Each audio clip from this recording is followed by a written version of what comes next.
Most gardeners don't have bad soil because they lack compost. They have bad soil because they keep building dead soil and calling it rich. That's the mistake. People pile in compost, manure, and bagged amendments, then wonder why the bed still compacts, drains poorly, crusts over, and grows weak plants after one good flush of growth. Organic matter alone does not build amazing soil. Biology does. And if the biology is wrong, all you're doing is feeding a short-term spike and creating long-term problems underneath it. Now, that's why I check the root zone before I assume anything about soil quality. I use a Yamron 4-in-1 soil moisture meter because one of the fastest ways to ruin a good soil mix is getting the moisture wrong and never realizing it. Soil can look perfect on top and still be soggy, anaerobic, and useless underneath, or it can look mulched and healthy while the root zone is bone dry. I'll leave the exact one I use in the description if you want to check it out.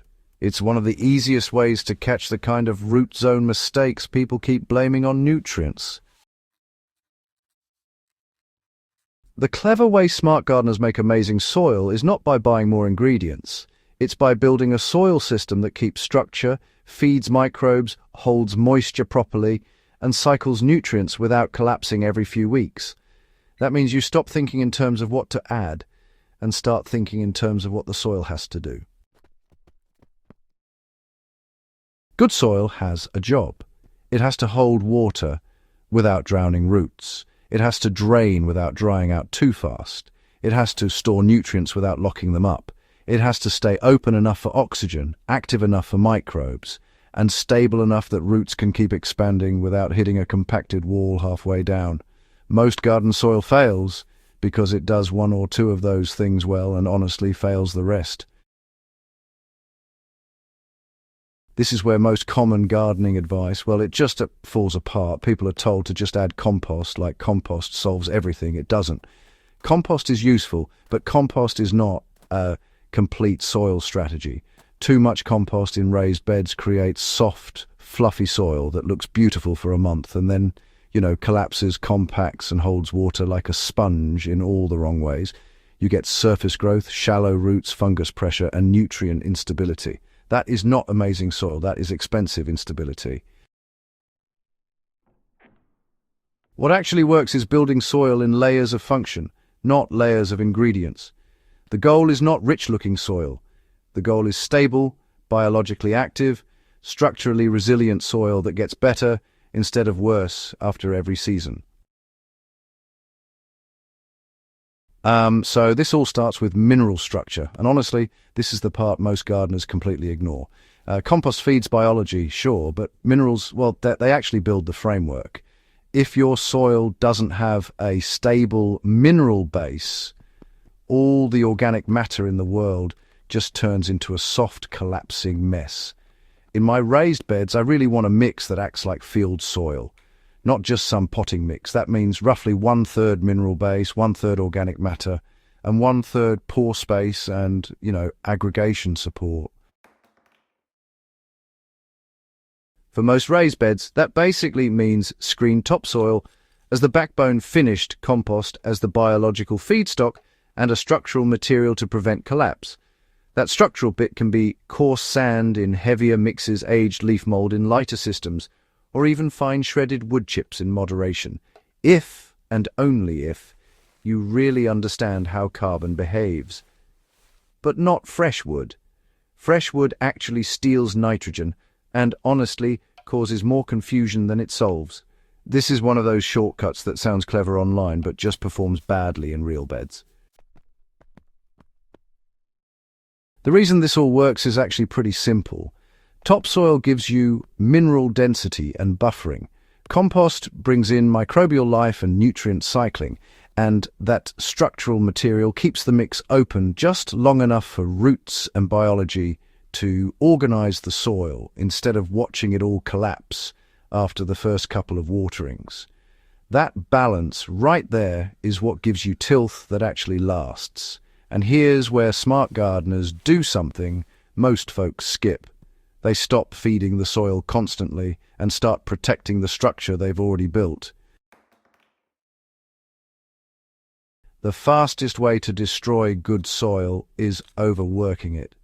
Tilling, flipping, aggressive turning, constant disturbance, and walking in the bed will undo months of biological work in just a week. You really cannot build aggregation while constantly destroying fungal networks and pore channels. If you want amazing soil, stop treating it like a blender. Disturb only what you need to plant, and leave the rest alone. This matters more than people realize, because the best soil structure is not what you mix. It's what biology builds after you stop wrecking it.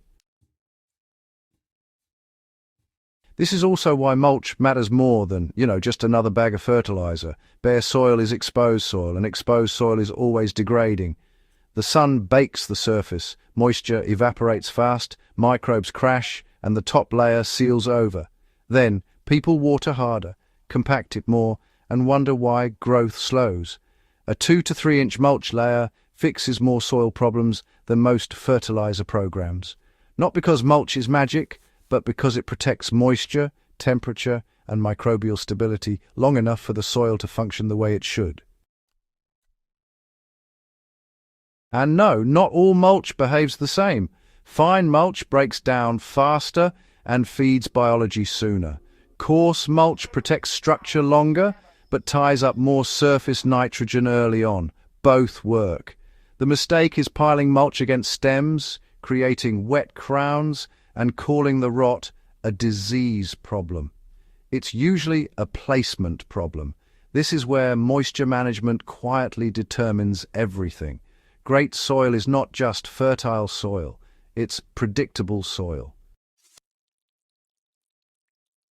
So, roots perform best when moisture is stable, not when it swings between dry stress and saturation.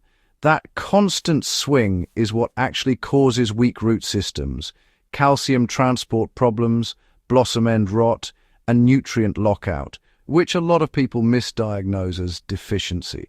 This is exactly why I keep saying that serious gardeners should measure the root zone instead of just guessing from the surface. Good soil can still fail if water management is bad. And, average soil can perform far better than you'd expect if moisture stays stable and oxygen stays available. Now here's the part that really separates decent beds from, high-performing ones. Smart gardeners feed soil biology right in place, not just at the initial setup. That means using a light seasonal top dressing, not just dumping on heavy amendments all the time.